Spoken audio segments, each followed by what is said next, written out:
Hey everyone, welcome to my channel. My name's Justine. Thank you so much for stopping by. Don't forget to subscribe and also don't forget to ring the bell down below so you'll be notified of all my new videos in the future. And today I am talking about the L'Oreal Telescopic Carbon Black Mascara. This was recommended to me and I did want to try it. It does have high ratings online, so I just kind of wanted to go through and let you guys know my experience. I am wearing it today, so let's go ahead and get right into it. First off, I'm going to go ahead and show you guys the demo of me applying this mascara. This is Carbon Black, so I think they have other versions, but the specific one that I picked up was Carbon Black. The wand is very unique. The bristles on it are very, very small. They are rubber. I feel like it doesn't hold a lot of product, so I felt like I kept having to go back into the container to get the amount of product I wanted for the effect that I was going for my lashes. And another thing is it's very, very, very flexible. So I guess that's a good and a bad thing. The good could be while it's going on your lashes, it does give it a little bit more volume, a little bit of more length. Doing that just kind of loads it a little bit more on your lashes, but when you're trying to go back into the container, it could be very, very easy for you to break this because it's so flimsy and the little container that houses it is a very, very small. So you're like struggling to put it back in. I don't think this mascara is a very quick one.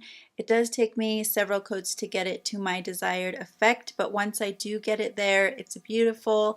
It doesn't clump per se, and it doesn't flake. It's a very unique texture. It's very sticky and tacky. It's not heavy, regardless of how much I put on my lids, and it doesn't hurt my eyes. It doesn't get into my eyes and doesn't go underneath here, which is usually my problem. I wear a lot more creamy concealers these days, and when I'm smiling and things like that, mascara tends to transfer down here, but this one doesn't. So that is a big, big plus. And I'm going to show you guys at the end of the day. This was after 12 hours of wear of how my eyes were looking, and they looked just like how I did when I applied it. There was no cakiness, no flaking, nothing looked weird. It just looked still wonderful throughout the entire day. Another drawback though that I wanted to share with you guys is this mascara is hard to get off. There's always residue the very next day and it's really, really sticky, so that's another drawback. It's not easy to be washed away, but it does give to the lasting power of it as well.